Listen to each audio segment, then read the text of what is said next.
Hello and welcome to the Speed Street Podcast, everyone. My name is Connor Daly. I am a driver in the NTT IndyCar Series, driving the number 76 Chevrolet for Juncos Hollinger Racing.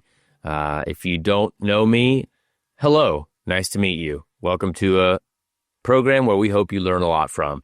And we're excited that you're here. I'm here with my co-host, Chase Holden. We are going to talk to you a lot about IndyCar motor racing today. It's not a race week. But I am finally at home recording the show, which has not been the case for several of the last few weeks. It's nice to be back. Nice to be back in my chair, my special comfy chair that I got on Amazon or somewhere like that years ago. We have a great interview today. That's longer than normal. A young man by the name of Marcus Armstrong is on our show this week. Fascinating conversation, honestly. We got into a lot of different things. Just good talk, good racing talk, good physical talk, mental side talk, might even have some laughs after you listen to it. So great hair too, by the way, Connor. I just want to say he's got some great hair. Yes. for a young lad in IndyCar. Well, he's a fit young fella. He's probably, he's very popular on the internet, I'm sure. He's very popular. Look, the guy's an attractive man. Let's just put it that way. He's an attractive man. We can all admit it. He's far more attractive than us. And I respect that for him and his life. That's got to be cool.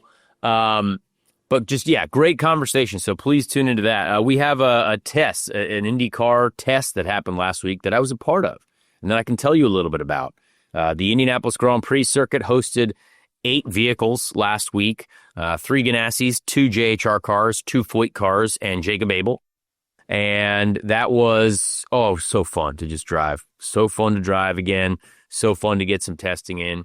There's been a lot of debate over TV ratings after thermal, people going after each other on the internet. I read a YouTube comment this week that was almost like a 10-page manifesto on how to fix IndyCar, and I don't know how a lot of this stuff even goes through people's minds, because a lot of it just isn't possible, and a lot of it we are already doing. So we're going to work on it. We're going to keep doing our job to help IndyCar grow. I think there is, there's not a ton of discussion that needs to be had about that, but we'll get into it a little bit to just kind of clear a few things up and just hope that, people understand the full scenario of what's going on. I had a long chat with the director of the Fox broadcast for IndyCar after the show last week, or after the race last week. Great guy, great conversation. So I'll tell you a little bit about that. Also went to the IMS Museum. The IMS Museum is back. It looks good. So back. Oh my gosh, it is one of the coolest things I've ever seen as a motor racing fan. Incredible. So we'll talk a little bit about that. But Chase, welcome to the show. What do you think has been going on over the weekend? What are you feeling like? How's life in general? And we have a lot to talk about today. Man, we really do. First off, just wanted to say a big shout out to the IMS Museum. I can't wait to chop it up with you on that one. A lot of things have been in the works now for years. I've talked to a lot of people over the last year about what to expect, so that's going to be fun. But for me, man, it's been a lot of just preparing for Long Beach. These race weekends where we have these big gaps is something that I'm definitely still getting used to. So finding the time to really just try to pour as much into the history of Long Beach, understanding that as an IndyCar fan is huge. And I feel like for a lot of the newer IndyCar fans out there, something that you can be doing to fill in these gaps over the weekend, not just watching other forms of racing, but watch some of these historical races, because they're really fun and you get to learn a lot about the layout. There's going to be some changes this year at the Long Beach Grand Prix. So, and it'll be my first time out there at the track too. So I'm really excited to be coming to California, no doubt about it, like Tupac said. But absolutely. Yeah, man, I'm really pumped, and I have to say that the conversation does seem to be getting so much stronger online. IndyCar, I'm seeing IndyCar pop up a lot more in tweets from the F1 crowd, from the NASCAR crowd. So even if it feels like things may not be working and people want to keep casting out negative stuff, things are working slowly but surely. Look, slow and steady wins the race. You ever read the story about the hare and the tortoise? That's all I'm saying. Oh So gosh, that's where I'm at. I hope we fully don't embody that. But I think, getting into a bit of that, because obviously we're post thermal now. We're a week on. We understand that there was a lot going on there. I think everyone, again, I've said this before, but everyone's looking for instant satisfaction, and I completely agree that our ratings were bad. Like, that's a complete agreement. I did read, I saw an interesting tweet thread that I did want to bring up, that I thought, did explain the situation in a good way. I am not. What we're definitely going to do is not say that, oh, it's okay. Like, we need to have better ratings than that, obviously, on Network Sure. Fox. I think there is still some work on the back end, right? From the IMS production side. They're working on their new trucks, right? They've got new trucks to produce all this stuff. There still are some things that need to be, fixed there and sorted out there. So they're working on it. It's only going to get better. We're 2 races into this deal. It's a whole new program. And I spoke to the director, and that was off the record stuff. But as someone who got a call from the director of the IndyCar broadcast, I can't remember the last time that's ever happened to me, honestly. So, he's going out there doing the research. He listened to our show. He's listening to a bunch of other shows in the IndyCar space to learn. How could you not want to support that guy? How could you not want to support someone who's going out there? He wants to be the best motorsport director that there ever has been, and I respect that. And so I think people can be excited to learn that, guess what? They're not just sitting around. These guys, these folks are working really hard at making it a presentable broadcast. I think there was, for sure, good things from week 1 to week 2 that we saw, and I think there's only going to be more. So I think we're going to see the visor cams in Long Beach. Obviously, we talked a little bit about that, so I think that'll be cool. But it was just such a massive. I mean, you had Graham Rahal and Nathan Brown like going at it on the internet, which was kind of wild to see. That was kind of funny. You had like Jennifer Fryer, a lot of tweets about how bad this is, and again, I mean, they're not wrong, but I do believe that there's a lot more to this whole thing, and again, I think that we need to read into a few different things about it. So let's read. I want to read this tweet thread. This is from Michael Mulvihill. I don't know. Oh, he does insights and analytics for Fox Sports, so probably knows a lot about me. So he said, seeing a lot of defensiveness about this broadly fair story on this week's IndyCar rating, which the story is from Nathan Brown. And he's saying it's a fair story. The number wasn't surprising. A lot being said about NASCAR competition, but I think the bigger factor was 11 million people watching men's and women's college basketball. That's a lot of people. I don't know if you guys know that. That's a lot of people. The one factor that I think has been a little overblown is the comparison to F1. Most of that viewing is happening on a time-shifted basis via DVR, which doesn't mean it's not real viewing, but it's a bit misleading to say F1 beat Indy at 3 a.m. There's the real information. That's real science. We're up 21% comparing 2 broadcast races to 2 broadcast races last year. That's good. The real benefit of this deal won't be felt until we compare a couple broadcast races to races that were cable. Compare a couple broadcast races to races that were cable/streaming last year. After Long Beach, we'll be up something like 50%. I'll take it. So this guy obviously knows the real information, knows the data, and I just think that was important to read. Again, I'm completely in no way am I trying to paint some overly positive picture, but I think a lot of the times the folks that come after IndyCar are just like, they don't really know what's going on, and it's just, I know we've been trying to, rebound for years, but as someone who literally, this is my job. This is what I am deep into this world, and I care about it more than anything else in the world because this is what I love to do. And even if I was not a driver, I was doing this podcast when I was not a driver because I love IndyCar racing. And I think that it's so underappreciated currently. So again, there's some information out there that, again, I want to get through the Indy 500. I want to get like halfway through the season, and we'll have way more data to compare. We'll have way more things to look at. But I'm in complete agreements that we need more races on this front of this, this first half of the season. Once we get finished with Long Beach, it's like, oh my gosh, we don't have another race till May. So again, completely agree. We need more there. We obviously have the 2-day IndyCar Open test at the end of in the April 20s, 23, 24-ish. So that'll be entertaining, but that's just some real information. When you see that chase, I mean, what does that make you think? Do you think that, hey, there's just a little bit more to this story that, again, we need to be hard on our partners. We need to be, pushing aggressively to see viewership, but there is more information that is encouraging when you look at the real true data.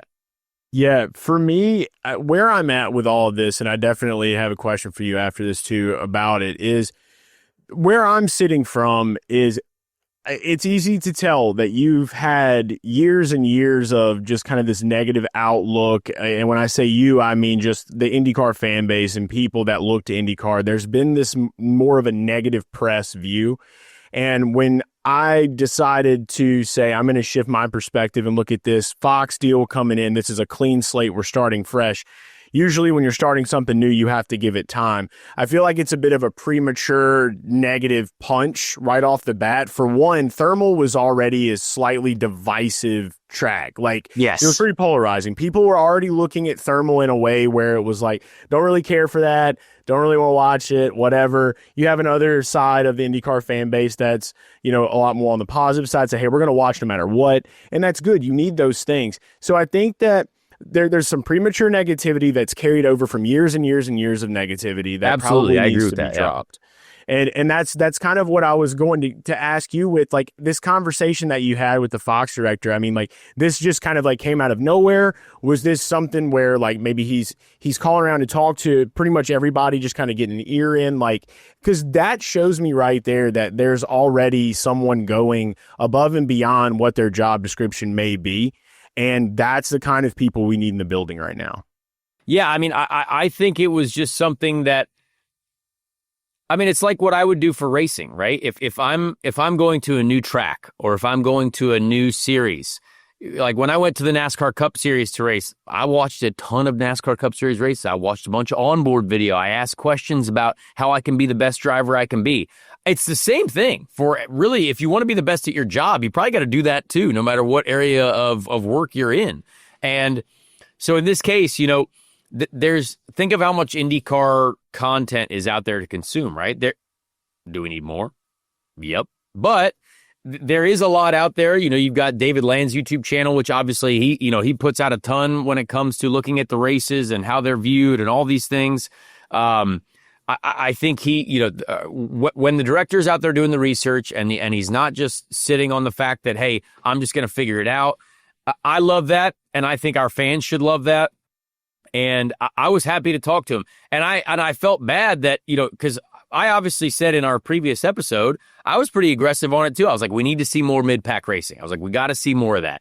And I still said that to him. I think a lot of people agree with me, but I think I actually looked back at the comments too. A lot of people also agreed that it was a pretty good race. I saw way more comments about this being a better race than St. Pete too, which it was. So I think that there was, again, once we get back to Long Beach, I think that there's more of, let's get more information from there. Let's get deep into, some more analytics once we get into May, once we get the massive hype for the Indy 500, what's Alabama going to be? Alabama's in May.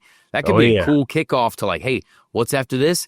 Boom, boom, boom. Every weekend we're doing something in IndyCar. So that's it. That's just kind of what I wanted to say on that. I would say that, as an IndyCar fan, you've got to be encouraged about the fact that, everyone is trying to bust their butts to make this thing better. I promise you that. If you don't think that, then, well, I'm just going to tell you you're wrong. Because there are so many people doing a ton of work to make this series discoverable. You know what I mean? And That's it. And I felt this.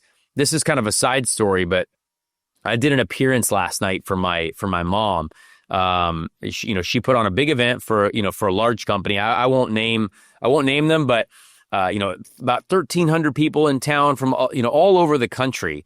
And obviously, we were in Speedway, Indiana. We were at the Delara workshop, and when companies come to town. And I don't know if everyone knows this, but this is a big convention city, Indianapolis. And when folks come to town, oh, what do we need to do on the side? Well, we need to check out the Indianapolis Motor Speedway, do like a track tour, all that stuff. So a lot of racing theme for this party, kind of just a celebration for the employees, the businesses, whatever, like getting everyone together, just a fun event. My driver flag is there. Like for me, it's an appearance. Like I'm going to go there, sign autographs for people, talk to people about racing, whatever. And when I think of how many, I interacted with hundreds of people there, and there were about two people that knew Long Beach was happening next week. Wow. And, but that just goes to show you, like, the general public, if you go to a large group of people, they just aren't aware that IndyCar is on. And so we still need to attack that general public. It still needs to be like, every question that I get is like, oh, so this isn't NASCAR. No, it's not. Oh, so this isn't Formula One. No, it's not. But I'm just telling you this is stuff that I deal with every day. And I'm out there, I'm every single person. I'm like, yep, we're racing on Fox next Sunday. You think Lando Norris is doing an appearance telling people when to watch on television? No shot, right? No. You think Joey Logano's at an appearance at a Shell gas station or some major, and he's like, hey, tune in on Sunday to watch on FS1 or whatever it is? No. But we are just at that level that we have such a massive sport that is truly undiscovered right now. And that wasn't meant to be a bad thing. Like what I just said, that's just the reality of it. And we've grown. Like we have grown since then. And a lot of these folks, when I talk to them, they're like, oh my gosh, that's so awesome. I can't wait to watch IndyCar in Long Beach. I can't wait to go to the 500 for the first time, because they see videos, about the racetrack that's going on there. They talk to me about the race. When you put it in front of people, I believe that we have a product that is consumable. So it's that's the reality of it, and I believe that we can get there. I really do, because people go crazy for F1 and NASCAR still. Anyone that says NASCAR is not doing well, I think they're wrong. I think NASCAR is doing great. I mean, you're seeing major sponsors on every single car, huge deals being done, tons of money being, tons of people watching. So again, I think we can get there. It's just kind of ticking over that general public knowledge. Speaking of gas stations, I do want to say that they are doing incredible, because there are Long Beach commercials at gas stations I right love now. That. See, that counts. Yeah. That definitely counts. I mean, again, one day at a time. If you see IndyCar while you're doing just a regular day-to-day activity, that means that you're seeing more IndyCar than we used to. So that's good. Sure. So real quick, before we get into the Indy GP test, there were some penalties handed out. Colton Herta got penalized for failing post-race inspection. Robert Schwartzman was penalized for some of the stuff that happened to the thermal fire. So again, these are not things that are, no one's cheating, right? But some things were wrong, and it cost these teams some points, some money, which is definitely tough for them, tough for Colton too. But to kind of explain, Colton's deal, that was not a performance at least not that we're aware of. I asked my team, I was like, what were they doing? Is that like some sort of performance enhancing potential? Are we shifting the weight somehow? Could just be a forgotten thing to have put in the intrusion panels, or whatever they found on his car. So, I don't think it's any egregious act of cheating, but again, got to be within the rules, got to be in there. Yeah. So that's tough for those two folks. But let's get into the Indy GP test. It was awesome to be in the car again. Cold day though. Cold day. We were under threat from rain almost all day. It was cold. It was cloudy. We had a bit of a clutch issue in the morning, sadly, so we had to kind of go down for a bit of time to fix that. But once I got back in the car, I was in the car for 3 hours and 45 minutes straight, never got out of the car all afternoon. We were just trying to run through as much stuff as possible. These test days are paramount. They are so important. And you did good. Well, again, we don't need to read too deep into the test results. If it was cold, as I've said before, there are test results, but I can tell you the one thing from personally witnessing what was going on there, the Ganassi cars were so fast. And they are like, my goodness, every time people went out on new tires, there seemed to be a Ganassi car that just upped the pace a little bit more. We had to be honest with you, I was using the overtake button on my best lap because we needed to do some testing with the overtake button. I wanted to make sure that we can, for me personally, you get extra revs on overtake, and you never really get to test overtake until you get to the warm-up of the race weekend. I feel like in my situation, I have not been taking advantage of the extra revs, the extra 250 revs, 200 revs we get with the overtake button. So if we're able to test something like that, I'm going to test it. It's, hey, haha, that's why you don't read into testing, because that wasn't mentioned. I was on the overtake button. Obviously, that's going to give me extra pace. But we were on a lap that was probably similar, about 0.2 off of what I did, or 1.5 off of what I did before I got blocked by another car, which I won't tell you who.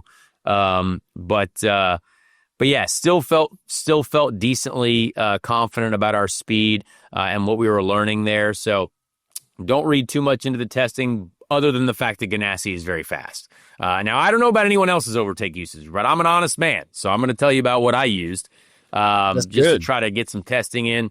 Stingray, we were both working hard at trying to put in some time. Stingray had a good lap as well. So just, testing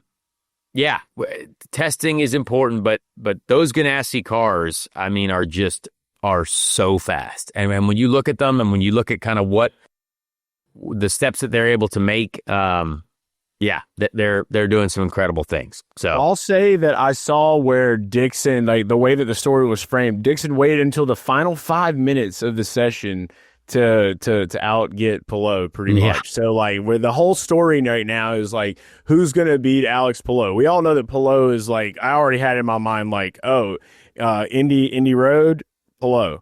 Yeah. Now Dixon's waiting to the final 5 minutes pop off, and from what I saw, I mean, I think I appreciate the honesty from you, BA. You were about 0.2 off of Dixon's time, which is not bad. Yeah, and I think without overtake, we're 0.4 off. So that we still had a pretty good lap going before, so that's a lot, but it's not terrible for that test. And one thing that I think is somewhat encouraging, which I talked to Alex Palou a little bit about at the gym yesterday as well. For some reason, this track, it didn't feel, the hybrid weight was less intrusive on our driving. I would say this track more than anywhere else, the weight of the hybrid did not make the car feel as sluggish. Even our lap times were really not, Scott getting into the 69s, not too slow, honestly. So that's interesting. And I think that bodes well for the race. I mean, it's obviously very cool, very cold.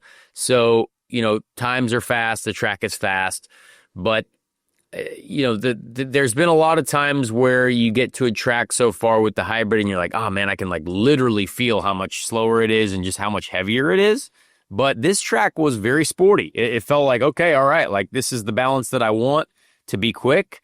And it definitely wasn't hurt as much by the hybrid weight. So I think that's encouraging. I think that's very interesting. Like, do you think that could be like a design element, like when they were testing out the hybrid, building it out, maybe like using Indy's road course, like really for the data to like build the system out, maybe something to do there?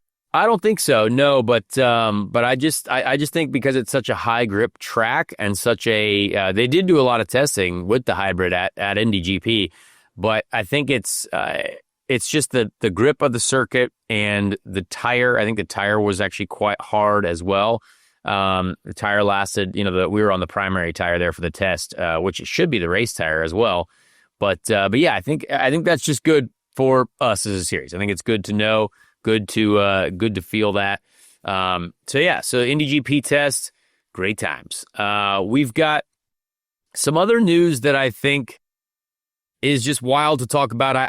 We talk a little bit about it with with Marcus Armstrong, and I just kind of wanted to give my thoughts on it. But the whole this is our F1 talk for the week. But the whole Liam Lawson being replaced by Yuki Tsunoda, that to me is one of the wildest things I've seen, and one of the most just kind of sad things that I feel like I see. And I saw some interesting, information about this. Red Bull has a driver development program for a reason, right? They try to bring their folks through the system for them to get the chance, but then those chances are immediately either stripped away in a very wild fashion. There's no doubt that Liam Lawson has struggled at the beginning of the season, but I mean, this is motor racing. Like, that happens. You know what I mean? What if he had 2 engine failures in a row? You know what I mean? Like, what happens then? Same results, but now it's obviously, look, he did make a lot of mistakes in Australia. Completely understand that. We have a lot of conversation with Marcus Armstrong about this. Yuki's been awesome though. Like, I do agree. Yuki Tsunoda has been, maybe he's the guy, but I also I don't believe that you can tell anything in 2 races from a driver who is going to, some new tracks as well. Maybe doesn't have quite a lot of experience in that car. If you got, like, a lot of people think IndyCar is a spec series. It's not, first of all. And every car you get into an IndyCar is a completely different handling car because of people's different philosophies. So, Liam going from the V-carb car last year, a little bit of the races that he was doing there, to the Red Bull, which is obviously, we know it's a different built car, different handling characteristics. Everyone can, like, F1 Twitter loves to know more about everyone else, and F1 comments, there are a lot of people who, claim to know a lot more than folks that are involved in the sport. But this one I definitely don't get. I like Max a lot. He's a good dude and one of the best drivers in the world. But I think that Liam for sure deserved more of a chance than 2 races. I think I just think it's a broken system. It just doesn't, it disproves your leadership. It disproves your, anyone's confidence to work in your environment. Why would you, yes, everyone wants to be a Red Bull driver. Like, it's the coolest team to be with. It's the coolest deal to have. When you're a Red Bull driver, it's literally the coolest thing ever. But how could you have faith in working with those people like Helmut Marko and the leadership there? I don't, like, unless you're Max, you're literally just nothing. So I don't understand how you operate as a team like that. That's my standpoint. So I'll say, and I know Chase, you're not a big F1 guy yet, but I'm not. But I have an outside opinion. I know a little bit about the situation, so I'm not completely not paying attention to F1 on purpose. I definitely see some stuff. So from what I gathered, like, I did see where, like, Liam, like, he ran off the track or he had some kind of an issue. He had a wreck, maybe. Just had in Australia. Yep. Okay, so from my perspective, the way that I look at it as is not your average casual F1 fan in America. I'm like, all right, you race for Red Bull. There's no margin of error. You mess up, you're out. You're done. It's a Shark Tank. It's like, you either get it or you don't. So I see it from that side. And if you're looking at it from that way, it's just all about, like, you want to be forgiving, but, like, if you want that image, if you want people to see you as that, you make moves like they did, where they said, okay, you screwed up 2 times. It's brand new season. We don't care. Get out. Now we're going to bring in Yuki. He's got some riz, dude. Like, that guy, he does. I'm not gonna lie. I like the car. I like what they're doing with it this year. Yuki could be the guy. Like I've been thinking. You look at the results and you look at, like, just low key the guy. Like, he's learned a lot. He's definitely matured. I'm excited to actually see him get the chance, but I don't like how this was done.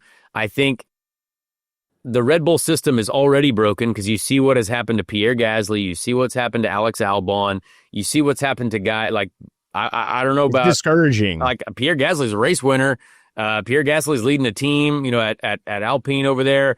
Alex Albon has done incredible things at Williams. So I guess I don't understand how you can just get rid of people, after, 2 races of attention span. That's not how motor racing really should be. I don't think so. No, literally having driven cars my entire life, and seeing, if Lewis Hamilton didn't win the F2 championship in first year, should we have given up on him? Probably not. You know what I mean? Like it took Lewis 2 years to win the F2 championship. Hey, that's all right. We're going to get into F1. A lot of testing, a lot of testing behind him. Lewis is a 7-time world champ. He's awesome. But there's just so many things that I disagree with on this. And again, people will go to war in the comments, I'm sure, over this. But I just felt like I had to talk about it because I just wanted to get it off my chest. I met Liam in Vegas. He obviously got to do some cool stuff with Honda last year with him and Yuki and the Indy cars and stuff like that. And some of the Honda, the HPD, sports cars out there. So, and he was a super cool dude when I got to talk to him in Vegas. And honestly, he's done a great job. So, other than these first 2 races where he struggled, but guess what?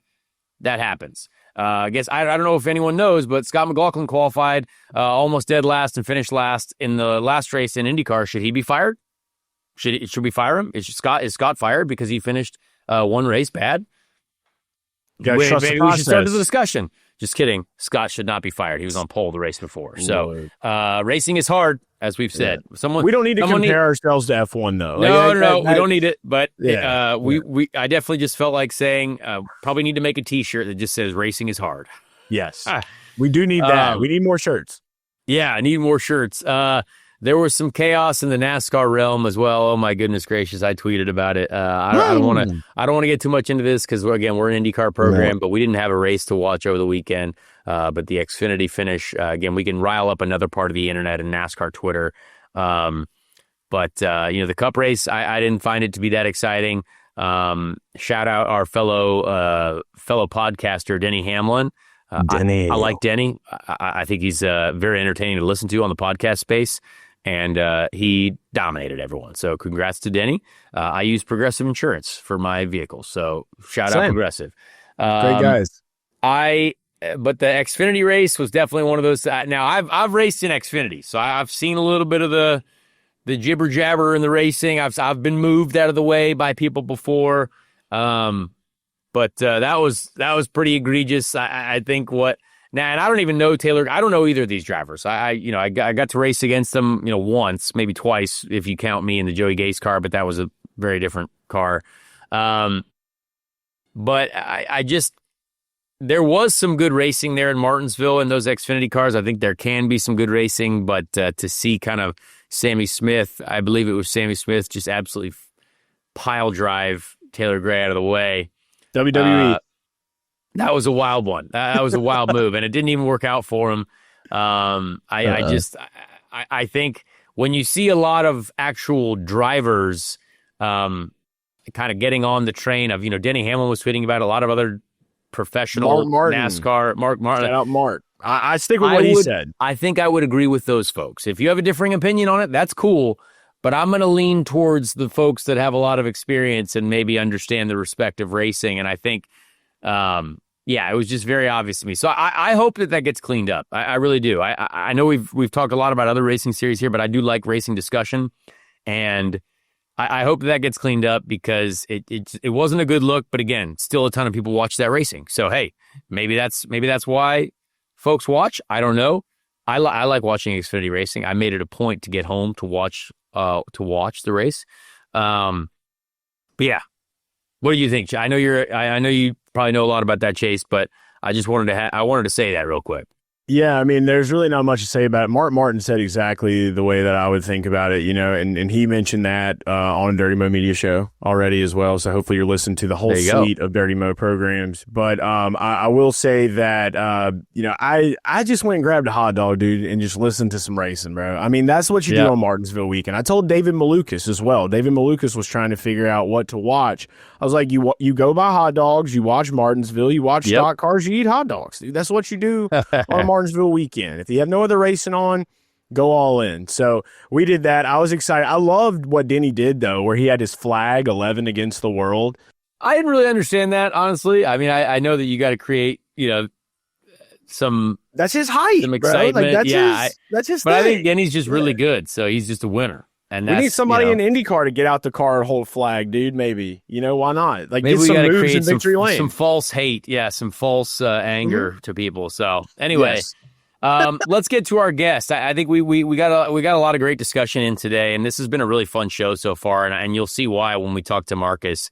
We appreciate you folks listening. If you haven't subscribed yet on any of the podcast platforms, whether it's Apple, whether it's Spotify, click the follow buttons, check it out. Whether it's the YouTube, hit the subscribe button, and that helps us out a little bit. Going to have a new vlog coming soon from Thermal. That was fun. I did this thermal vlog is actually going to be a lot of fun. Producer Bobby's working on that one. There were some more clips than I've had in the past. So good times there. But with that, let's get to our guest segment with the MSR Meyer Shank Racing driver with the Ganassi partnership, Marcus Armstrong.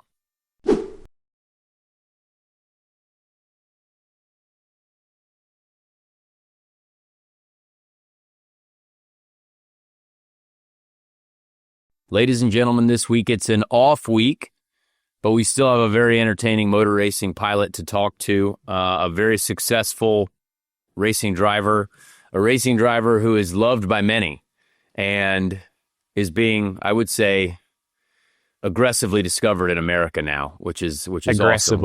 Worldwide fame, but now being aggressively discovered in America, driving for the Meyer Shank Racing Team / with Ganassi partnership. Great group of people over there. Something just exploded in my house, but that's fine. Marcus Armstrong, appreciate you being here. Thanks for showing up to the Speed Street podcast today. How are you feeling? Oh man, I feel honored to be here in your presence, and I want to ask you, what does being aggressively discovered in America mean? That means that you're finishing at the front of the IndyCar field, and people are like, "We got to figure out who this skinny foreigner is because he's doing well," and that's what's happening. Typically, they'll probably be thinking of Marcus Ericsson, as he's the most handsome Marcus on the grid, and he's fairly well known in these areas. Debatable. Technically, that's true because he is an Indy 500 champion, but hey, this year could be either of our years. Maybe it's our time. Maybe it's your Marcus time. Maybe it's me time. Who knows? But maybe it's your time to have your face on that trophy as well. And then there'll be even more aggressive discovery. You know what I mean? Yeah, the time is now. We should actually put up a poll on who is the most handsome Marcus. I'd like to hear in the comments handsome Marcus ratings. What do you think? Man, I don't want you to put me through the misery. I try not to look at comments in general. Oh, yeah. It's a bad area. It's tough one. It's toxic, man. I remember. Amen. Back in the day when I was on Twitter, back when I was a young lad, it's a tough environment out there for a young Marcus. And that's why I've sort of gravitated away from reading people's opinions. And sometimes I even think that they're just bots and they might be. Stirring shit for nothing. And It's wild out there. Instagram seems to be a little bit more forgiving on the abuse side. Okay. But I feel like a lot of it is false positivity. When I have a bad weekend, for example, and I get good messages, I almost feel more sad reading that. No. You got to accept some happiness. I know this mentality. This is living in Europe, trying to be a Formula One driver. Unless you win, everything sucks. I know that mentality. Hey, let's just enjoy some happy IndyCar fans trying to support their drivers. Yeah. Look, it's easier said than done, man. I mean, it's ingrained in my brain to, I remember watching the Miami Grand Prix maybe last year or the year before, and Carlos Sainz finished second or third, and he's got Dan Marino giving him a handshake, congratulating him, and Carlos couldn't look more disinterested. Yeah, well, I'm a Dan Marino fan. He was a gunslinger, wasn't he? So absolutely. When he was congratulating Carlos on the P2 or 3, and Carlos looking super angry and disinterested, I was like, this isn't a vibe. This is not it. if I was there, no matter how bad my race was, and Dan Marino was in my presence, I would be the happiest man alive. But Yes. so I kind of get your point about the whole Europe, Yes. you can't be happy unless you win by half a minute sort of mentality. But it's just ingrained in me, bro. I need to get rid of it. The more time I spend with you guys, the happier I'll be. You know what? I think we're gonna see more joy out of you. I think that I've already seen, I would say, budding happiness out of your face in the last year and a half or so. And it's only positive times ahead. Even if you crash, hey, there's always the next one, right? You got a great team, you got great people around you. I mean, that's just the, happy, positive support guy talk in me, but you're in a great spot. Talk about how great of a spot you're in right now with your racing life. For sure, I'm in a great spot, and I'm lucky. I can't stress that enough. How lucky I am to be in an organization where the cars are always, right there. They're always in the right window, which is easy to take for granted. Especially, I hate to take it back to my European days, but when you have success and you kind of get used to it, I used to take for granted a strong car until I was sort of put in a position where I was, well, to put bluntly, in not a very good car. And right now I'm also surrounded by great people. So I've managed to keep my engineers. I think you know that from last year. And as you know, having the same engineering core around you, working with the same people year in and year out makes a big difference as well, because you kind of speak the same racing lingo and you know each other well, obviously. Mike and Jim have really welcomed me with open arms. I think you know them great as people. well. Yeah, great people. Yeah, so I mean they're a great it's a great organization, honestly. Everything's been going great so far. Obviously St. Pete didn't go that great, but it could have been. I know Chase had me in one of his picks for that weekend. I don't know if he, put a curse on me or something. Uh-oh. I did see you were looking really sweaty after that race. So it was good to see you. Really? When I did. Yeah, you had a little bit. I mean, it wasn't a bad sweat. It was like you just left the gym, you kind of just got out of a race car. It's kind of a normal thing, but I could definitely tell it was weighing you down. It was on your shoulders heavy. What about you, Connor? How are you dealing with the temp in Florida?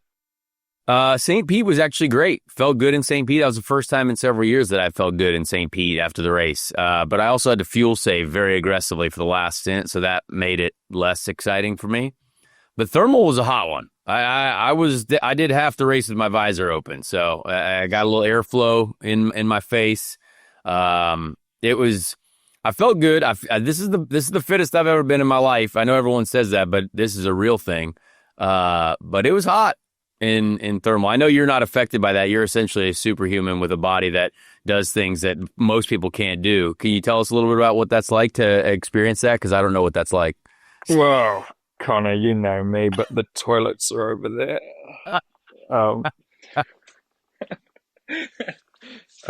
It's got to be nice. Yeah. Well, in thermal, I didn't actually find it that hot. I don't want to be. There you go. Yeah. But actually, for this race, for the first time in a while, I decided to wear a cool suit.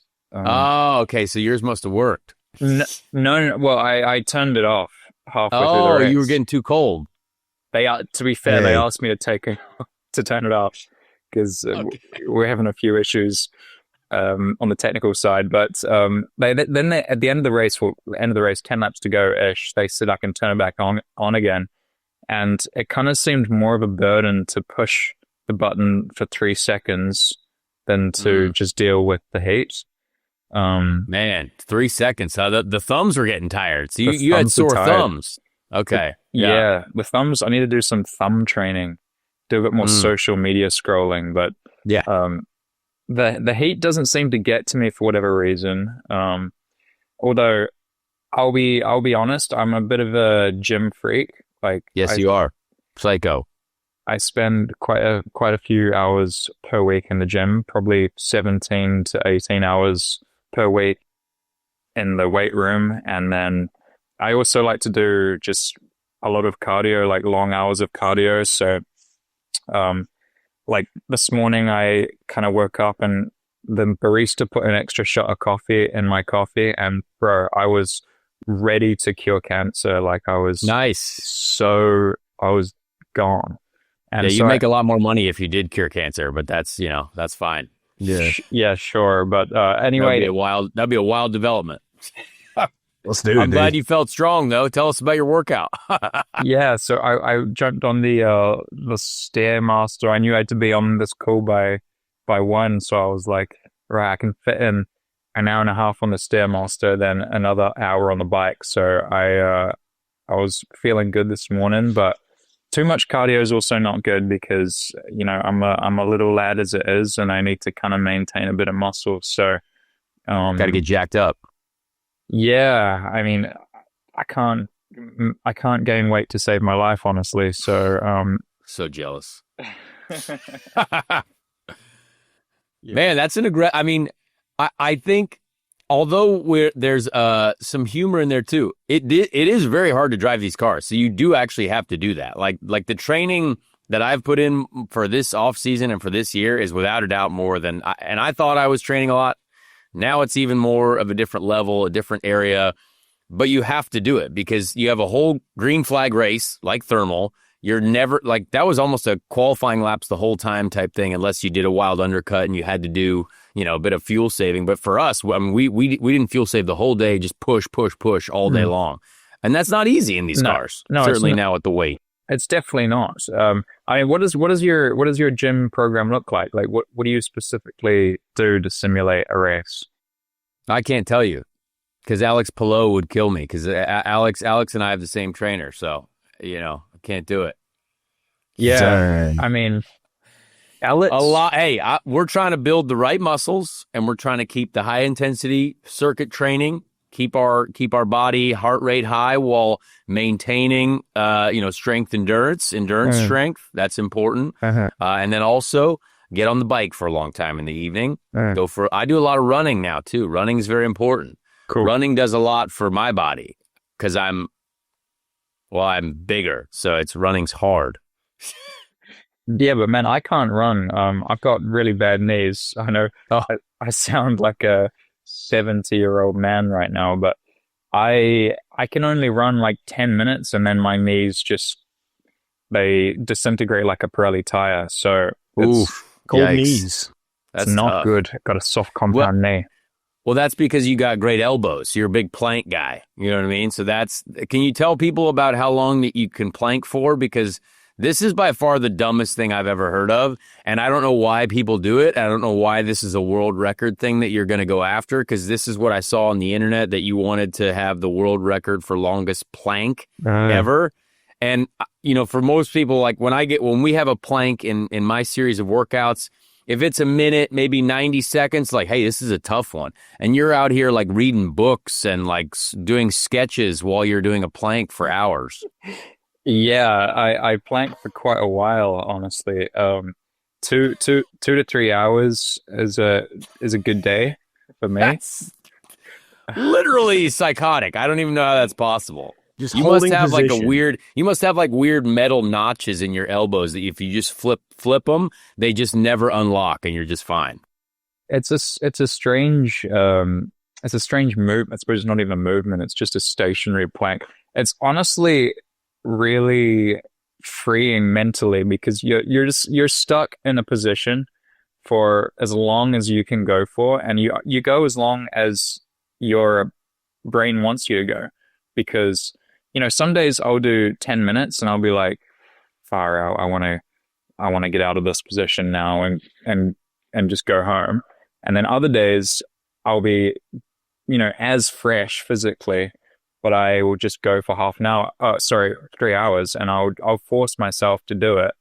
And I get to a point where I do sort of run out of steam. Like, it's not necessarily that my core gives out or anything, but I just run out of energy, and I don't fuel. Typically, if I'm doing a plank, like a long plank day, it'll be a rest day for me because it's all I'll do. and I won't eat anything prior, so I'll do the plank fasted. Nice and light. And but I think I just need to sort of fuel to get to the world record. The world record's about 9.5 hours. I need a fuel, so probably just like, jokes aside, like sip on Coca-Cola or just keep fueling like maybe every half hour, because if you have a whoop strap obviously, but whenever I record a plank, it says like I'll burn like 50 calories in an hour. It's totally inaccurate, but I feel pretty smashed afterwards. So I think I just need to continuously take in calories throughout the plank, and then when I finally do go for the world record, I just need to be fresh, eat a lot of carbs prior probably, and just hope for the best. That is, you know what? Everyone has their own goals in life, and I can tell you that's certainly not one of mine. So congratulations. I hope Guinness sends you one of those cool like placards.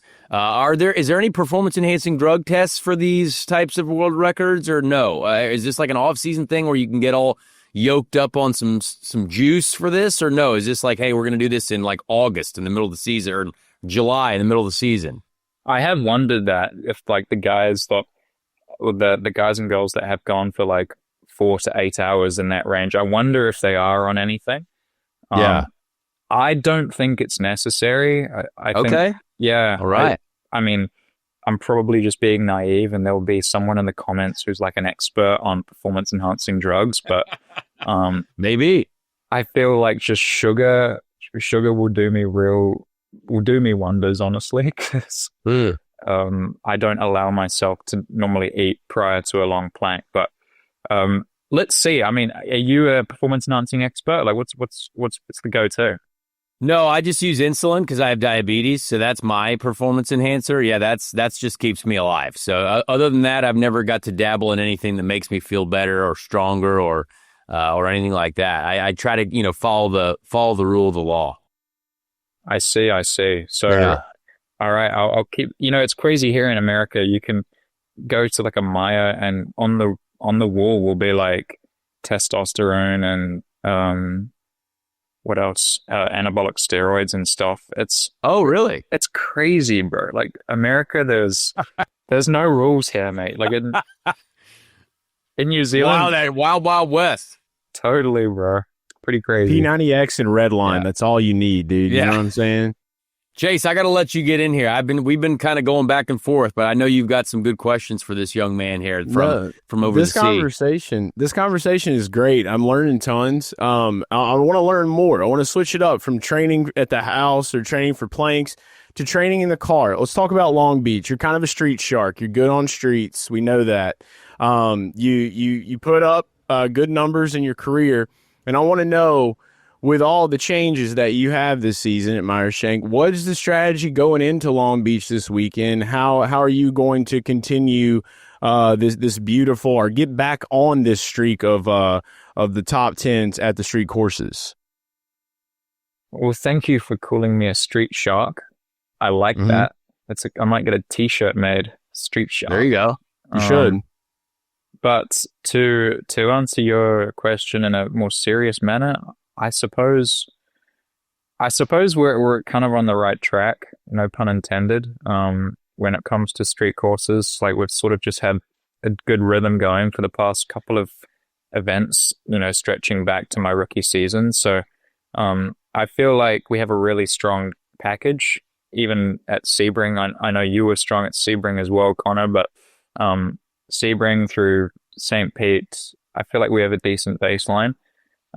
It's obviously quite it feels like every weekend in IndyCar is a different story. Like, you always learn something new that you didn't expect to learn. And also from, year to year, it's always quite different to what you'd expect. And I don't really know why, because in theory, the tire compounds, they don't really change that much. And, we try and maintain, we obviously make changes here and there, but we try not to have a car that's too dissimilar year to year, just from a driver consistency point of view. But it's always a different story, and you always learn something new. So I feel like we're just going to have to adapt well, because Long Beach is going to be, my guess is it's going to be warm. Last year it was actually kind of cool. So that's going to be, I know I was in Cali, we were both in Cali recently, and it was super hot. So I expect the conditions to be kind of nice, and we'll just have to adapt. I mean, whatever, very generic, we're going to adapt to what we're given and make the best of it.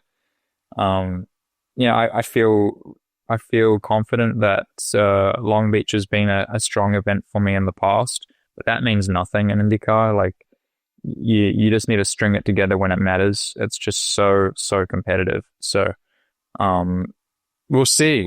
I've got strong teammates as well, so I think all of us are going to be, trying to kick each other's asses, which always helps. Amen.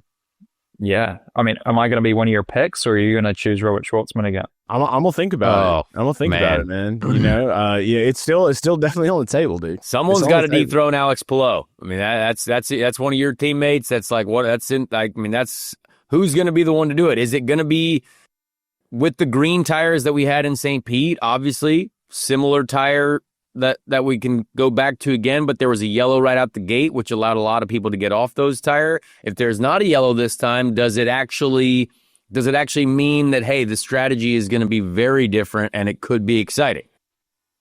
Yeah, the green tire was an interesting one at St. Pete, wasn't it? Yeah. Did you you started on I started greens? on greens. Yeah. Damn. I got out of them. Yeah. Green means go. That was potentially a bit of a strategic F up on my part, because we was obviously starting right up the front, and everyone just got off them straight away, and we were, I obviously didn't complete that stint, but I feel like that whole race could have been very differently had we started on the greens. There you go. But it's fun. I kind of like a tire that is really sensitive, and even at thermal, they were certainly not robust at thermal. Obviously, we were in the middle of the desert on a track that resembles a cheese grater, but I like the idea of that extra element of looking after tire and sort of having that. It's another part of the strategy that, I don't think IndyCar. I mean, you'd know better than me, but I feel like whenever I grew up watching IndyCar racing, tire management wasn't really a thing relative to Europe. And It's true. Yeah. It's kind of cool now that there's an extra element of strategy. I agree. I think I think this year they want to do that. And I think that I hope that we don't get a lap one yellow in Long Beach, because I'm very curious to see, which end of the strategy plays out. If you save the greens for the end and make the first two stints very long, obviously it's probably going to be a 3-stop race instead of a 2, with the race being longer. I don't know. I think you're going to need help to pass at Long Beach anyway. I think in this era of the car on a street course, it's difficult with the added weight. Would you agree? Yes. I mean, now that you've said that you don't want a yellow on the first lap, there's going to be a yellow on the first lap. I know. Obviously, So- that's just how life works. Yeah. Thanks for that. We already know what strategy to choose. Yep. But You can thank me on the podium. yeah. But you like I said, you never know. Like, the tire could be sweet at Long Beach. You just don't know. A lot of us thought the Reds at Thermal were going to go off like crazy. Sure enough, they were the ideal tire. I know.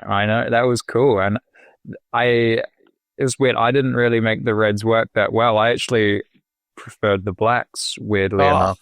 Man, Yeah, it was everyone. you I've truly spoken are a to. psycho. That's impressive. I started on the Blacks and just sort of cruised on through for that first stint. Basically, where I started 7th. I ran 7th for that whole stint on Blacks, and my team was telling me that the Blacks look pretty average, and I was kind of thinking, no, they're pretty alright, I think. But yeah, we'll see what we get. I mean, at least it's not a Pirelli in Bahrain. I mean, True. Felix and I were having a good laugh actually prior to the race at Thermal. I was watching my F2 race from 2022, in Bahrain. And why were you doing that? I'm very curious. Just to have a look at like some extreme time management scenarios. Okay. All right. And we'll recon. Yeah. And I feel like you'd even find it funny to watch as well, like, because the braking, it goes on board with me for like almost a full lap, and the braking distances are so long, and like you brake early and you turn and you don't have any G load on exit and you don't even use the road on exit, and it looks like it takes me 5 seconds to get to full throttle. And it's kind of like, that is totally extreme time management, even compared to thermal or St. Pete. But it hasn't got to that point yet. But I'd welcome it with open arms if it did. It'd be quite funny. I certainly think if we had a long green stint somewhere and you had to see people doing that, I agree. I think it would be interesting. Chase, I'm going to let you jump back in. You're kind of just talking about something that made a thought pop up in my mind. I feel like I got to just lay it out there. What's the closest you've ever gotten to flow state in the car? Like, do you find yourself going to like this place sometimes, like at certain tracks where like you just kind of zone out and you're like on autopilot while you're driving, or like have you ever experienced something like that?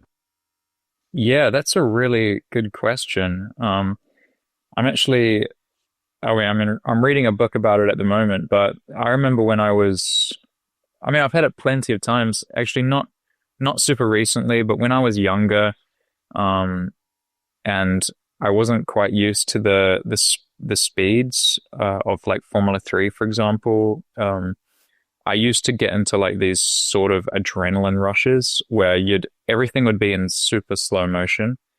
Obviously it wasn't, but you'd see the apex or the curb, and you'd feel like it would take you like 10 seconds to get to that apex.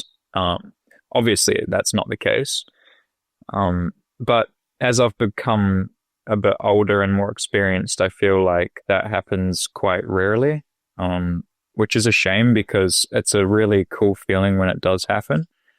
And every so often, like, it will still happen, but it will be because like I've either had like a super good sleep and I've just got so much energy, or I've had like loads of caffeine and my brain is kind of just like in a different state. But it's a nice feeling when you just kind of you feel at one with the car, and you know what to expect, and you can really push its limits heavily, and you know that it's not going to do anything unpredictable. But certainly with the limited track time that we have these days, it is kind of more difficult to be like in that zone where you know exactly what's going to happen at every moment. And it's a bit of a shame. Like in one way it's good, because you kind of need to be on it straight away and sort of do a lot of preparation. But on the other hand, it's kind of a shame because you don't quite get to that level that you would otherwise. So I'm sure a lot of the older drivers would prefer to do more testing, because that's what it was like back in the day. I know Will Power's pretty open about it. Scott is certainly. So I feel like if we had more track time, it would probably help that flow state and being in the zone. I don't know. What do you reckon? Able to hone our craft. Yeah. I mean, I agree. We have so little testing. We have so little time actually driving the car that you don't actually get to fully kind of just embrace the driving experience, the pureness of finding every little bit of speed. Everyone's like, we need one lap and that's it, and then you go to the next session. Or you need, if you're doing testing, you're trying to get through 47 changes, and each run is 2 laps. All those laps have to be perfect, because then you're identifying everything there. So you don't get to evaluate changes as long as maybe you used to if you had 2-day change. That's why I love the Indy 500, because for my driving style, for whatever reason, I benefit from track time. Like, usually the race is my best session, probably. Like, I've been trying in my life to improve in qualifying, and a lot of the times I've done that, but the race is always my best session. Same with Indy. But Indy's been one of my strong races because I get a lot of time to feel the car out, to get into the zone that I want to be, to know exactly what I need out of the car. And so I think that kind of goes along with what you're saying. Yes, and to add to that, I feel like what I used to do on the simulator in Ferrari, that kind of ruined my just instinctual, intuitive feeling of being in the zone and being in flow state. Because, I mean, I think I may have said this on the show previously, but I used to spend between 100 and 130 days a year on the sim doing development work. And when you're doing that from like 9 to 5 and you're testing, very minute details like, okay, we're going to raise the ambient temps by 2 degrees, or we're going to change the wind direction by this amount. And ultimately, it's all blind tests, and everything is a blind test. You never really know what you're doing. And you kind of need to be always thinking about what you have underneath you. And ultimately, you don't really rely on your feeling anymore. You're just always thinking. You're inside your head thinking about what you feel inside the car in order to get good feedback on what the engineers are testing. So I feel like that sort of ruined the, being in the zone and enjoying driving sort of thing for me, because now it feels very, it's easy for me to just, I don't want to sound too cocky, but I feel like it's easy for me to drive the car, and now I'm just immediately starting to think, right, what can we do better? What can we do better from a technical point of view? What's happening underneath me? And that sort of takes away the flow state. So, like I said, on occasion it comes back, when it really matters in a quality session or something, and you have to throw away your brain. But most of the time, it's the car development brain that sort of messes with your flow state. That's a very Nice. interesting response, and I'm glad we got into that. Good question, Chase. I know we've taken up a considerable amount of your time, but I still have some things I would like to know, because I think I want your opinion on this. Everyone is talking about, and there's a lot of fan bases that are going at each other about, which series are we watching and why, F1, NASCAR, IndyCar, all this stuff. And obviously we have a new TV deal with Fox that we're all very excited about, and that I think is only getting better.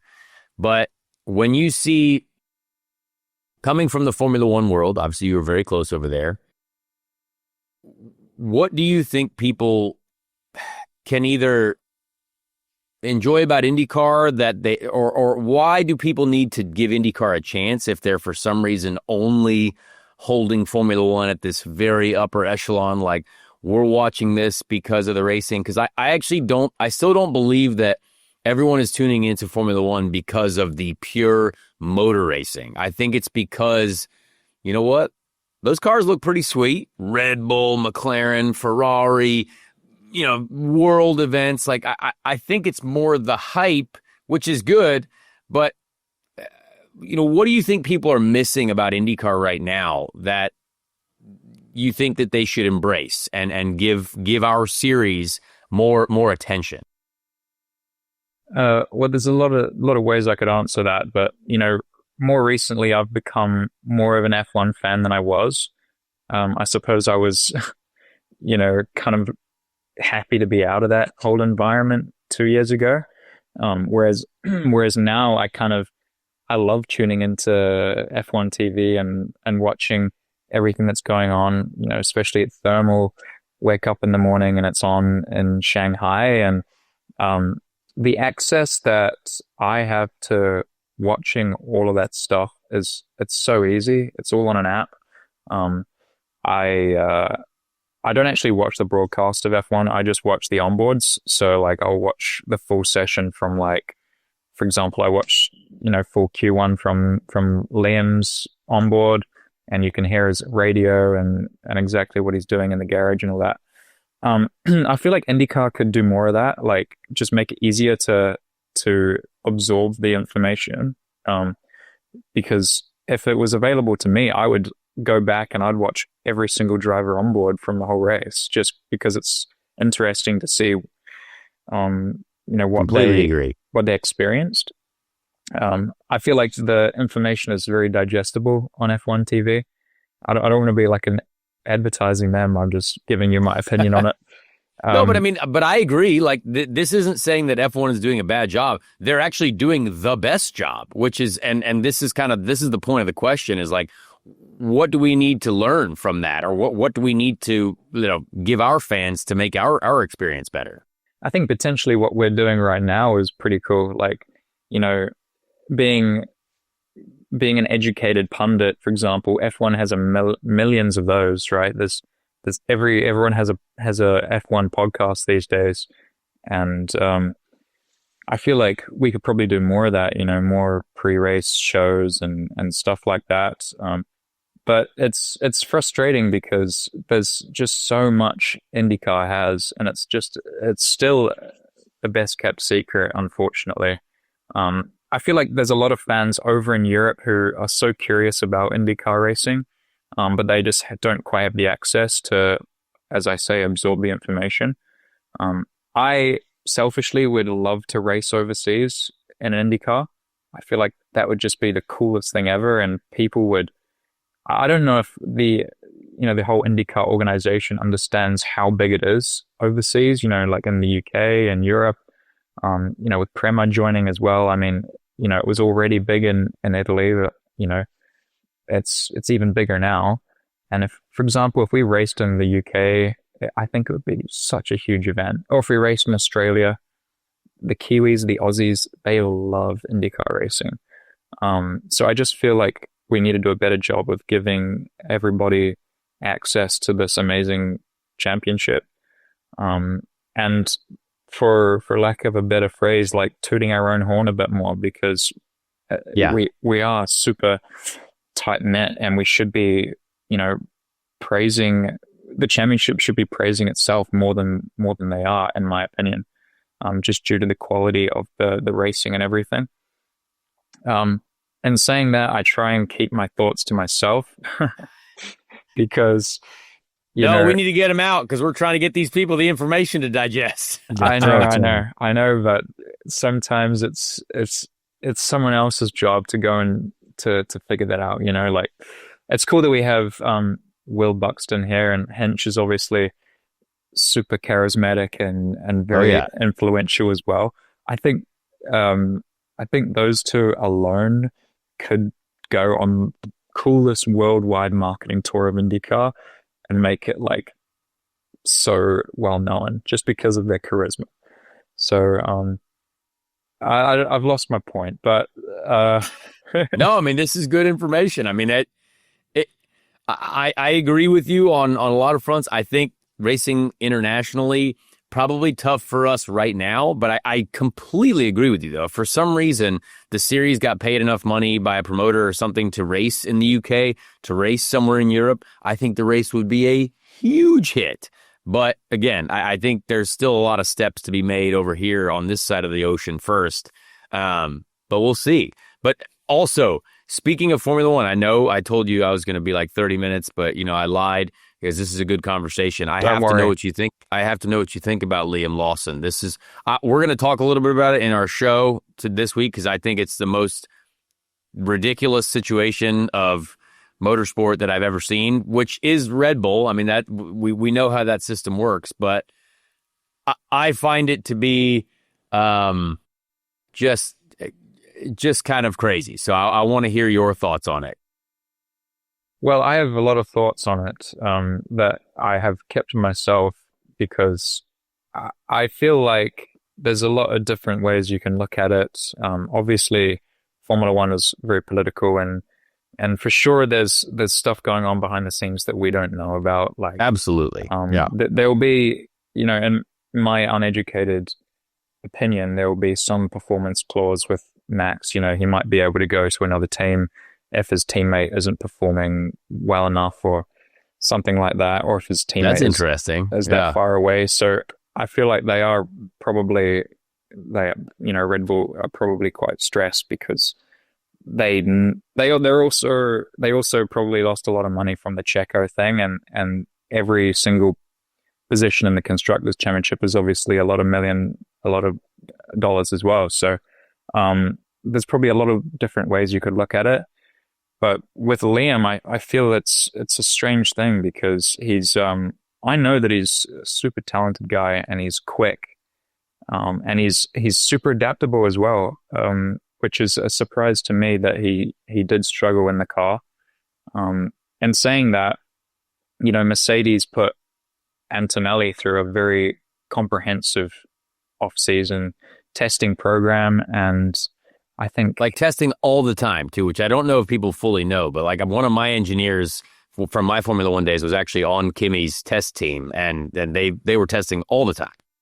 Yeah, I mean, I don't know how many kilometers he did, but, I heard that he did a lot, and I don't think Liam did anything. So, yeah. And that makes a huge difference. That's like asking, Yannick Sinner to go and compete at the US Open, but he hasn't done any practice. So he's at a disadvantage straight away. He's learning a new car that's clearly difficult to drive. It looks quite pointy on entries and then plows to understeer mid-corner. So it looks a bit like an IndyCar. Yeah. I was going to say, you just described every IndyCar balance that we're trying to fix. Yeah. I would say it's pretty much like an IndyCar, except it looks quite volatile when it does snap. So Max is very smooth and he can sort of make that edginess work. But I'm sure that Liam would have made it work too had he had more time to get used to it. I watched his quali in Shanghai, and to me it looked like if he could have redone that session, he would have made massive improvements because, his outlap was very slow. He was stuck in traffic.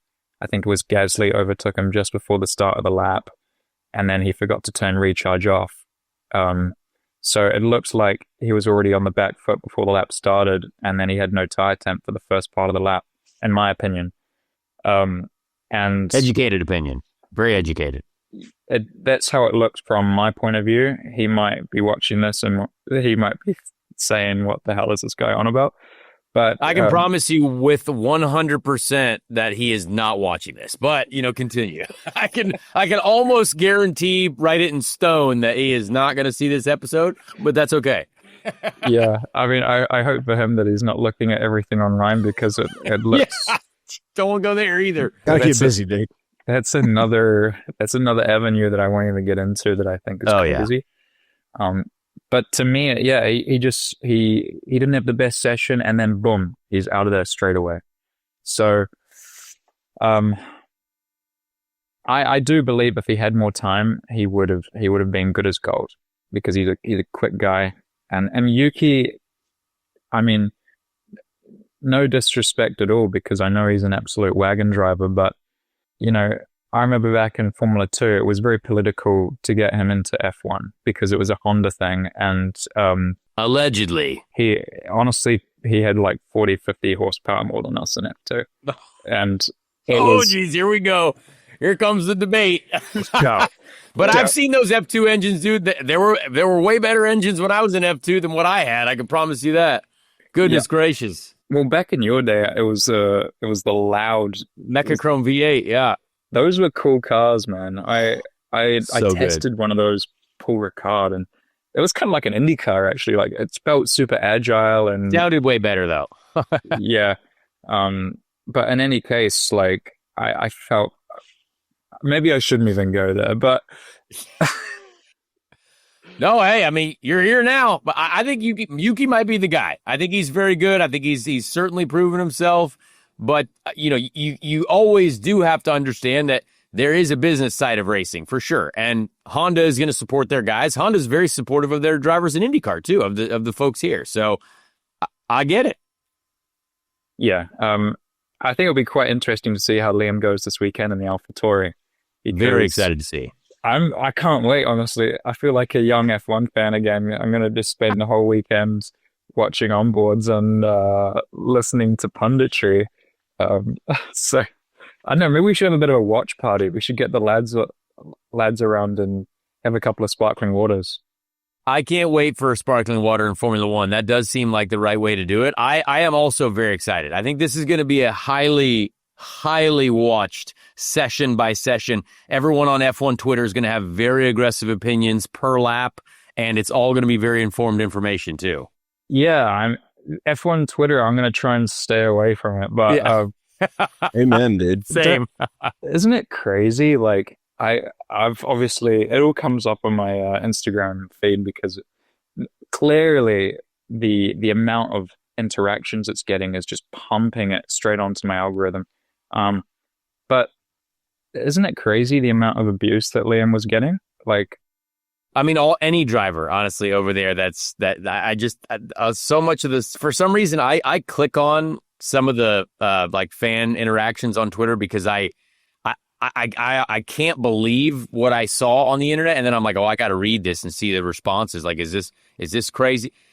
It's just really wild. I don't understand how people can throw what they throw at drivers for certain reasons, and they probably don't really know what's going on. It does seem to be a very aggressive environment out there. So I'm with you on that. yeah, I feel like whenever a sport gets that big, there is going to be a lot of backlash from fans. Of course, yeah. I mean, you see that a lot in the NFL as well. I mean, I'm a huge Aaron Rodgers fan, and there you go. I honestly get sad whenever I see abuse given to Aaron. Well, that's another debatable topic too. Aaron, Aaron, he was struggling this year. Did you watch the documentary, by the way? Marcus, did you watch his documentary on Netflix? Hells yeah. It was awesome. Dude, so good. I'll never forget that game, though. What was it? The Percocet game, dude? My knee is wrong. It's messed up. Look, that guy, he's got a lot of wild stuff to him, that's for sure, but he is definitely a character. You cannot deny that. Yeah, I mean, I don't know if any racing driver goes on any ayahuasca retreats, but yeah.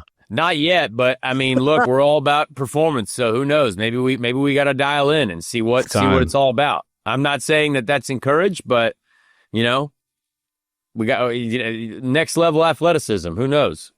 Maybe when I graduate to 10-hour planks, I might start to think about ayahuasca retreats. Maybe that's just a natural progression of my training. You got to level up. I don't know if that is, but I can't wait to see it for you. So I'm excited to kind of just see when you attempt this world record. We've taken up a lot of your time, but I have thoroughly enjoyed this conversation, honestly. I think it's been tremendous from both a mental and physical standpoint, and also there's some humor involved, which I've enjoyed a lot. I had some stupid questions that I was going to ask you, but I think we've already kind of run through some things. But yeah, I'm glad we got your take on Liam as well. So we appreciate that. Selfishly, I want him to come to IndyCar. So let's just respect that as well. Is he your boy? Like, are you guys homies? I mean, I know him well, but we haven't spoken for a while. I've sort of left him to it, obviously. But whenever we're both in Auckland, we hang out, and the Kiwis normally stick together. Just like I want Nick Cassidy to come over. I like Nick, great guy. Nick's a great dude. If Nick came to IndyCar racing, he'd be, firstly, he's super quick, but he's the funniest guy. Like, he'd be such a great addition to this grid, as well as Mitch Evans. And that's my era you're talking about, bro. That's my F3, GP2, all that. That's my era. Nick, I had a great night out with Nick in New York City after the Formula E race a couple years ago. Man, I saw that guy. He gets out there and lives life. I'll tell you that. I respect it. Totally. I mean, he's very smart. He's a bit like Scott in the sense that he's like a engineer in a driver's body. Oh, geez, that's scary. We don't want him in IndyCar. Then keep him out. Yeah, that's what I'm saying. He'd be really good. But he's hilarious. But I think the further we go along, the more Kiwis are going to start to look at IndyCar racing as opposed to going to Europe. Because when you're a young Kiwi, you kind of have to go, you're either going to go 2 feet in on the European thing and go live in the UK, like you did, and myself, or you can come to Carmel, Indiana, and live in the same building as me and every single other driver. So I think there's going to be more Kiwis, more people with strange accents coming to this championship, I hope. So brace yourself, bro. Well, I probably don't have much longer left in me anyway, so I'm going to hang around as long as I can, but I can't wait to be a fan of all these Kiwis that are coming in hot, and hopefully there are some good young Americans, too, to go head-to-head. So we'll see. We'll see. Bro. All right, man. I appreciate you. Thank you again. We have the Long Beach Grand Prix, not this weekend, but next weekend on Fox. Please tune in. Hopefully Marcus and I will share the podium. That, I think, will be very funny. I would love to enjoy a full bottle of champagne with you on said podium. A little bit of a cheers. I think that would be neat. So we appreciate you. Thanks, man. There's nothing better than a bottle of champagne with only backwash in it.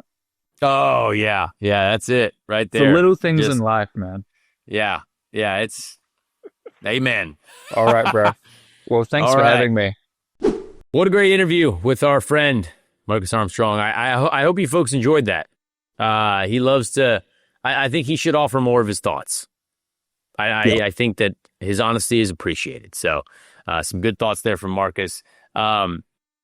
Real quick, before we get to the Ricky Treadway Random Indy 500 Driver of the Week, let's talk about the Indianapolis Motor Speedway Museum, which is awesome. I got to go there last night as a bit of a preview to the grand opening, which I believe is happening this week, if not now. But if you want to know about more random Indy 500 drivers of the week, there's a whole board you can scroll through. They have an electronic, like a full tech station where you can go through every single driver that's ever driven in the Indy 500. Incredible information template. Like there's just information everywhere. Some things that I've never seen before. Just a fantastic display. The starting line experience that they have. The technology, the sound, the immersiveness.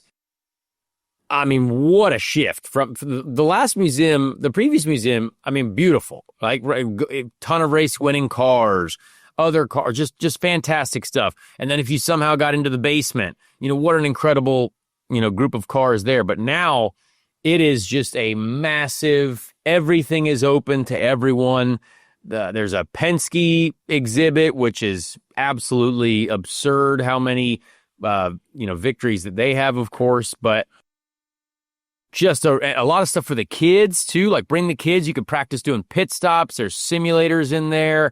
They got like a fuel setup where you could like practice fueling the car and taking off tires. So really cool situation. Chase, you'll be able to see it in May or whenever you get here, but I know you saw some videos online. Some people are starting to put them up there. It is tremendous. So I definitely recommend it. Ryan McGee posted a little bit about it, and the photos that I've seen, it looks like they have they recreated like studio sets for like little garages for the cars. Oh yeah. And I heard a lot of talk early in the year about like kind of that virtual, kind of like an augmented reality or a virtual reality setups that they'll have. But I think the coolest thing for me is like what you're talking about, just like the simulators that they have in there, because they only had like one car that you could like sit in and take a picture, and it had like a thing for so long. So to hear that they've really brought it up to speed to like the 21st century is huge, because that's going to just capture the attention and imaginations of not just all the old fans and the current fans, but a whole new group of fans with the kids and everything else. So history is important in Indianapolis. I did some work with there last year. This is a great group of people, and they really care. So it's going to really help to build the culture up even more, I believe. I agree. And it's just, totally. I gotta go back and do another lap or two. I mean, I'm going to go back there when my girlfriend Amy gets here for May. We're going to go. She wants to see it. The whole starting line experience. They're going to have the front row of the Indy 500 from each year in that front row experience, which I think will be awesome. Obviously, right now it just looks like a Penske exhibit because you had the Penske front row lockout, but it's not intended to be that. Before everyone gets angry and overreacts, says there's too much Penske. It's like, no, that's because they were on the front row last year, and whoever's going to be on the front row this year is going to be in the museum after that. So that's so dope. Awesome situation. So with that, let's get to the Ricky Treadway Random Indy 500 Driver of the Week. Greatest event of its kind that's ever been run on. Let's meet the drivers. Who will make up the field?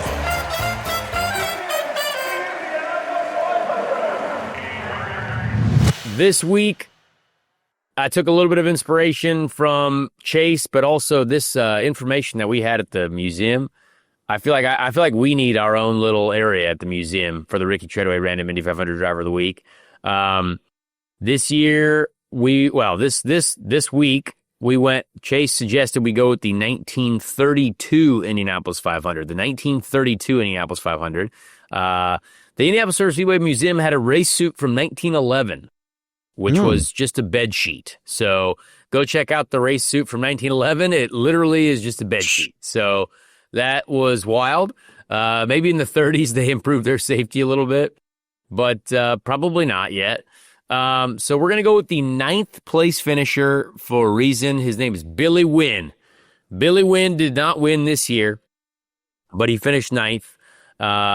Billy Wynn is our random Indy 500 driver of the week. James Murdoch, Billy Wynn, was an American racing driver, primarily a big car driver, which we found out was our producer Bobby told us, sprint car racer, dirt, stuff like that. Big car. I assume. Wynn competed in 4 Indianapolis 500 races, 31, 32, 36, and 37, and drove as a relief driver in 1933 and 34, 35, and 38. Wow, all right.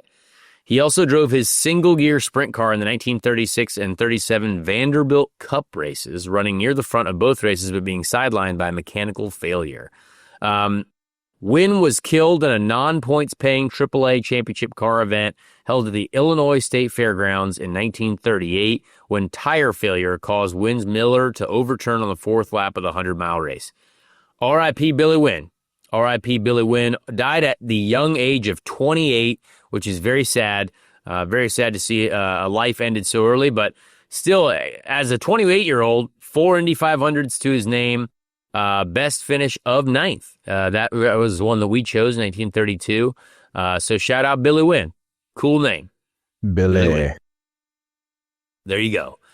All right, folks. Next week will be race week. So we will have a race preview for the Grand Prix of Long Beach. I will be in California doing the preview from the state of California. I'm going to go out nice and early to get ready for the event. Very excited for next week. Long Beach, be a friend, tell a friend. Very excited to just get back to racing. We had a test, so we got the juices flowing a little bit, but it's time to get back to going racing. So we appreciate you folks listening. Hope you enjoyed the show, and we'll see you next week on Speed Street.